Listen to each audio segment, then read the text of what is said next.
ڈالو اس میں، اپنے کلام میں کئی چمچ چینی کے 10 چمچ چینی کے گھول کے ابا سے بات کیا کرو. اور صحیح حدیث میں آتا ہے کہ جب ماں سے بات کرو نا تو ابا سے بات کرتے ہوئے اپنے کلام میں اگر 10 چمچ گھولے تھے تو اماں سے بات کرتے ہوئے 30 چمچ چینی ڈالو اس میں، 3 گنا. نہیں آ رہی بات؟ من احق الناس،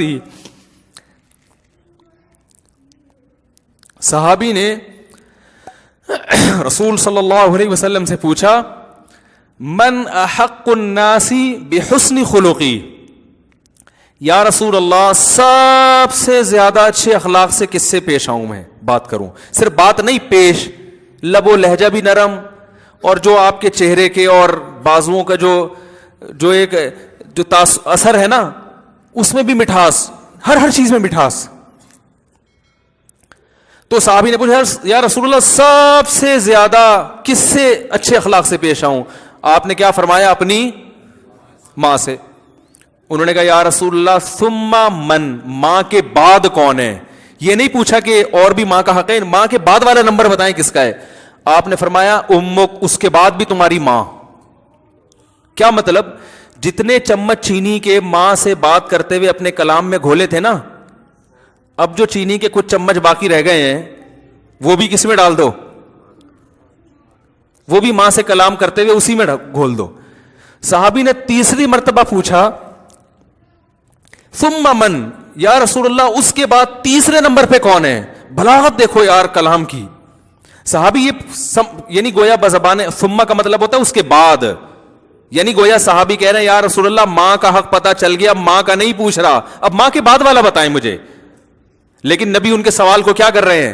سوال جو آپ کا جواب ہے وہ سوال کے مطابق نہیں ہے، نبی کا جو جواب ہے وہ سوال کے مطابق نہیں ہے. اور یہ کلام میں عیب ہے، جو پوچھا جا رہا ہے آپ اس کے علاوہ کوئی اور جواب دیں، یہ اچھا کلام نہیں کہلاتا. تو بتاؤ نبی ایسا کر سکتے ہیں کہ غلط بات کریں؟ اصل میں یہ بظاہر اچھا نہیں ہے، لیکن یہ جواب بہت زیادہ اچھا ہے، ٹھیک ہے نا، یہ بتانے کے لیے کہ تم سوال نہیں پوچھو گے پھر بھی میں دوسرے نمبر پہ بھی تمہاری ماں ہی کو ڈال دوں گا. تو صحابی نے پوچھا یا رسول اللہ دوسرے نمبر پہ سب سے زیادہ اچھے اخلاق سے کس سے پیش آؤں؟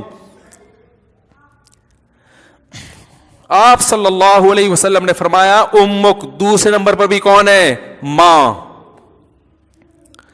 پھر صحابی نے پوچھا یا رسول اللہ ثم، چلو 2 دفعہ ہو گئی ماں، اب بتائیں ماں کے بعد کون ہے، یعنی ماں کے علاوہ اب تیسرے نمبر پہ کون ہے؟ تو آپ صلی اللہ علیہ وسلم نے کیا فرمایا؟ امک، تیسرے نمبر پہ بھی کون ہے؟ کیا عجیب انداز ہے ماں کا حق. تو ماں سے جب بات کرے نا بچھ جائے انسان، بہت میٹھا لہجہ، بہت میٹھا لہجہ. پھر صحابی نے پوچھا یا رسول اللہ ثم من، اس کے بعد فرمایا دوست نہیں، ایئر ہوسٹس نہیں، باس نہیں، گرل فرینڈ نہیں، فرمایا اس کے بعد چوتھے نمبر پہ کون ہے؟ ابوک. تو وہی اخلاق تو یہاں سے شروع ہو رہے ہیں. تو ہمارا